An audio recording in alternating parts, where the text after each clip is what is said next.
The Boys in the Boat is the newest film directed by George Clooney and follows the story of the University of Washington junior rowing team and their bid for the Olympic gold medal. Normally, I'd say that's a spoiler, but it's in the literal trailer, so I guess I'm fine. Now, I've been very skeptical of this movie for two reasons. One, its trailer was absolutely horrible and sort of tells you everything that happens in the movie beat for beat. And then number two, the simple fact that George Clooney hasn't exactly been on a roll lately whenever it comes to his directing. The Midnight Sky back in 2020 straight up just wasn't good. The Monuments Men was a letdown, and I ended up skipping The Tender Bar. His bid to become the next great actor turned director hasn't exactly gone the way he planned after hits such as Good Night and Good Luck and The Ides of March. So does this movie get him back into the public's good graces, and did it overcome its subpar trailer?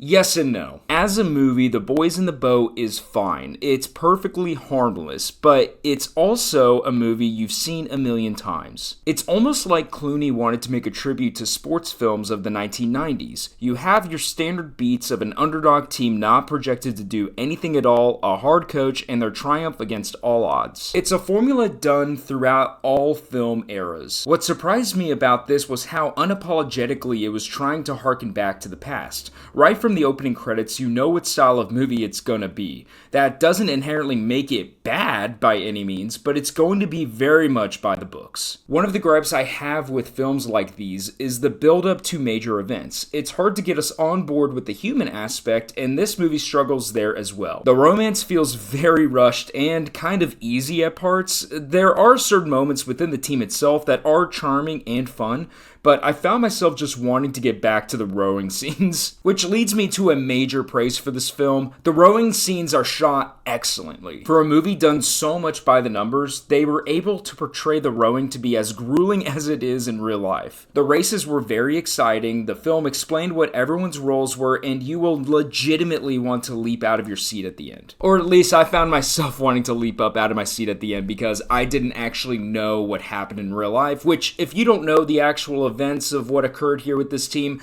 I'd recommend you don't look that up. It just makes the movie better. Or in my opinion, it makes it a little bit more fun. Clooney's direction isn't anything special here. He did a great job with the rowing scenes, but everything else wasn't anything special in my opinion. Speaking of nothing special, the score for this movie is downright bad. It feels like it could have been plopped into any traditional 90s movie. Instead of adding to scenes, it actually detracted from the excitement at times. It's not something I'll typically notice in a film if it's subpar, but this just straight up was not good. The performances were all fine. I like Joel Edgerton as a performer, but he was your standard hard coach. It wasn't anything groundbreaking. It actually did make me wonder why Clooney didn't just star in it. It could have added to the level of excitement for the general audience to go see the film, which I think it desperately needs. It's going to have a really hard time making money this holiday season with its competition and 44% Rotten Tomatoes score at the time of this filming. To me, this movie is just fine. It's not bad. It's just not anything particularly groundbreaking. If you want an old school 90s sports film, this is definitely for you.